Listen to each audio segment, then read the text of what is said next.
Kembali lagi di segmen berita informan. Ya, Jokowi menyatakan bahwa hilirisasi di sektor pertanian akan segera dimulai.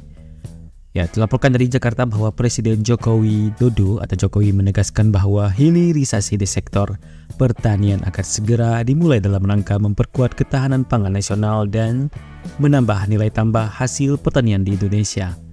Langkah ini merupakan bagian dari upaya pemerintah untuk mendorong transformasi ekonomi yang sebelumnya telah diterapkan dalam sektor pertambangan dan industri berbasis sumber daya alam.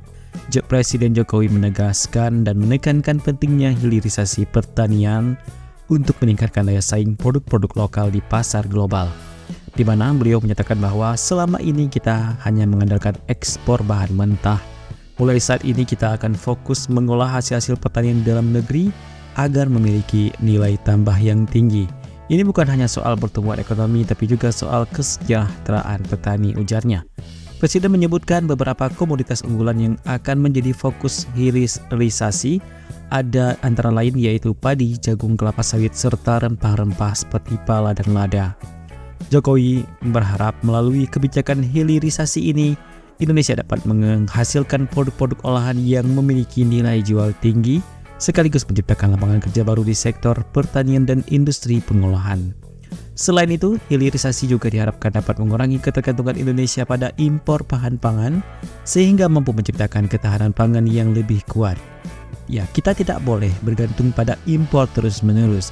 Kita punya lahan subur, tenaga kerja yang melimpah, dan komoditas pertanian yang luar biasa. Sekarang saatnya kita manfaatkan semua potensi ini untuk kepentingan bangsa, kata Jokowi.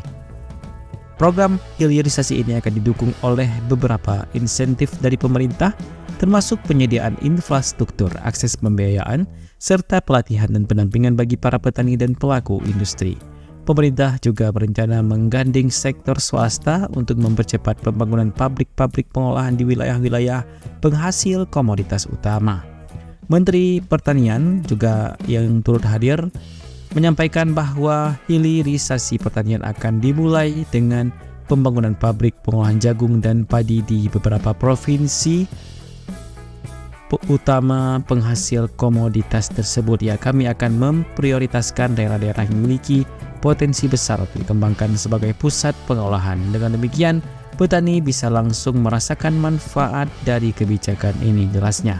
Ya, program hilirisasi ini diharapkan dapat meningkatkan pendapatan petani secara signifikan, mengurangi ketimpangan ekonomi, serta mengamankan pasokan pangan di dalam negeri. Demikian informasi dari segmen berita informan kali ini, semoga bermanfaat.